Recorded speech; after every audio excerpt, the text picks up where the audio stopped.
Yo, welcome back to the Science of Flipping podcast. I am your host. And if you're not yet watching this on YouTube, make sure to go to justincolby.tv and subscribe to these podcast episodes. With that being said, this episode is brought to you by our main number one sponsor, which is minutepages.com. If you are an investor and you do not have a website, or if you want a website that can get you 10x the amount of leads, make sure to go to minutepages.com and get your website right now so you can be professional, have credibility, gain influence and authority in your marketplace, and get 10x the amount of leads as any other website out there.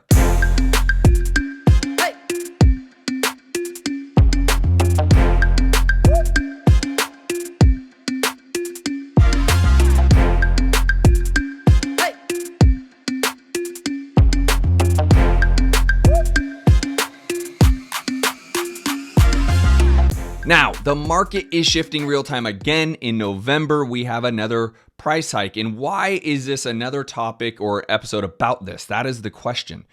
Well, because it's changing how we are making offers as investors. I myself am actually doing a lot of training for my team and for my students right now on the pivots we're making in our business and what's happening in the market.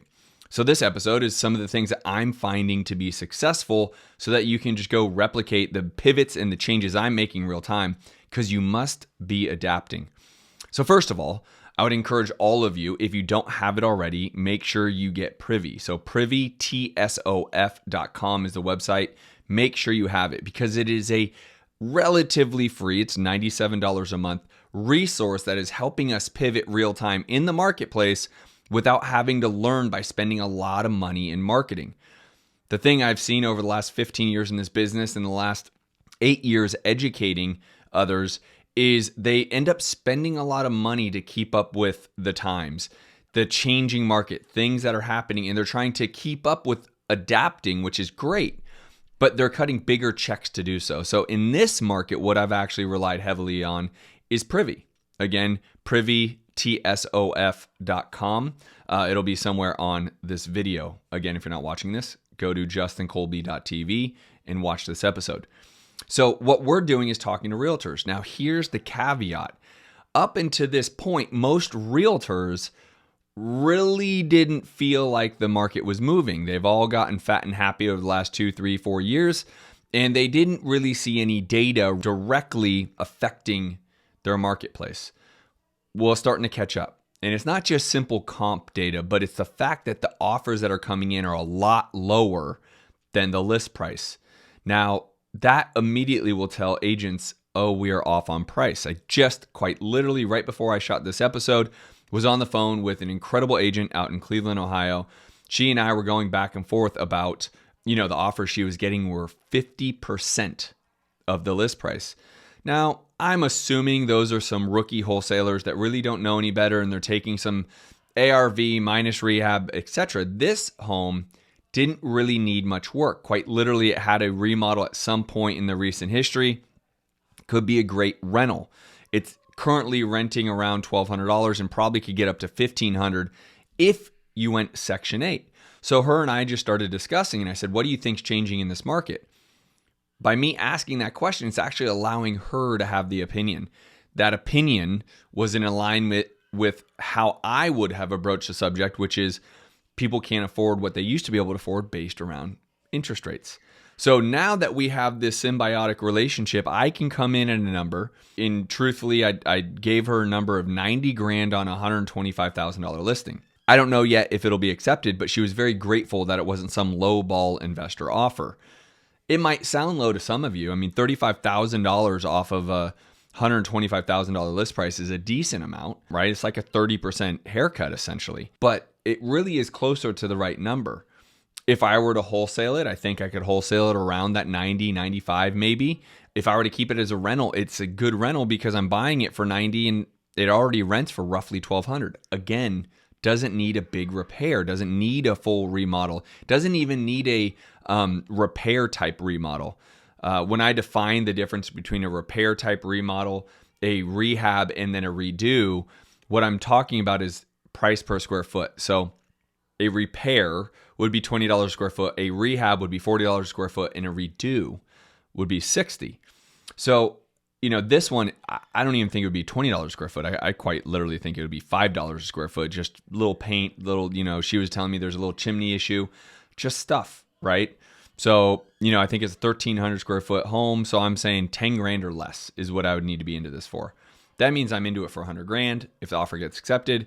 As someone who would buy it as a rental, it's a nice little cash flowing property, depending upon where the loan interest rates end up. But I also believe that I could probably sell it to someone who also probably see the same thing I am seeing. So I have the buy it for myself as a landlord, buy and hold, or I potentially can wholesale it to find someone who would want to do that. Now, why I bring this up and why this episode is maybe different than the previous episodes is because the agents are actually starting to feel it. This is actually starting to hit home for them, and they're having to have some difficult conversations with the homeowner who owns the home.